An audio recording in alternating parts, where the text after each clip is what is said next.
Imagine if we lived in a world where two countries go back and forth and argue about issues that we can't be solved and revolving history trauma on both sides. But instead of throwing punches, you have revolving conflict that acts as dangerous to the world and has affected everyone, has affected every country and every continent except Antarctica. For 45 years, the entire planet lived in exactly that kind of tension. This was the effect of the Cold War. For us to understand the Cold War, we must understand why it's called cold. Unlike World War II, which was filled with direct military combat leading to a dramatic change, the United States and the Soviet Union never actually fired one single shot at one another in combat. But it was a brutal war of ideas from both sides, which led to a global match just like chess, affecting American democracy against Soviet communism. Since they could not fight directly without destroying the whole entire planet, they competed in every single way possible. Space races, economic changes, world impact, and even sports and entertainment. For example, like entertainment-wise, like Creed and Drago, and like Rocky, and Creed and Drago. So Drago was on the Soviet side, Creed was on the American side, so. But even though they did not face head-on, they fought through proxy wars, which meant they backed opposing sides, like in the Korean War and Vietnam.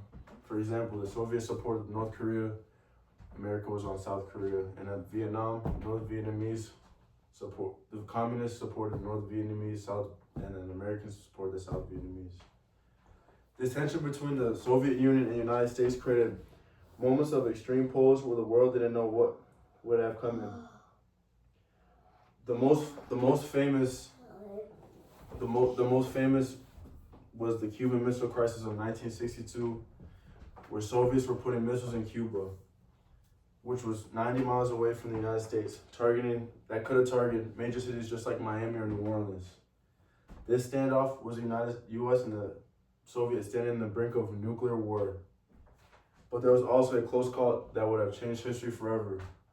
In 1983, Stanislav Petrov was a military officer that saw his radar screen light up, indicating the U.S. sent a missile strike toward the Soviet Union.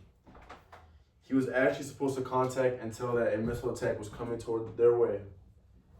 If he would have done that, the Soviets would have sent missiles back toward the United States. He insisted and didn't hesitate, and proceeded not to contact and have the missile sent. It was a glitch in the hardware system that was a mistake. Petrov saved the world from a major strike, which had changed history. Eventually, the Berlin Wall finally teared down in 1989, with a long-lasting side of West Germany on the Allied side and East Germany on the Communist side. This would eventually collapse the Soviet Union in 1991. That's when the Cold War officially ended. The Cold War is not just an historical event.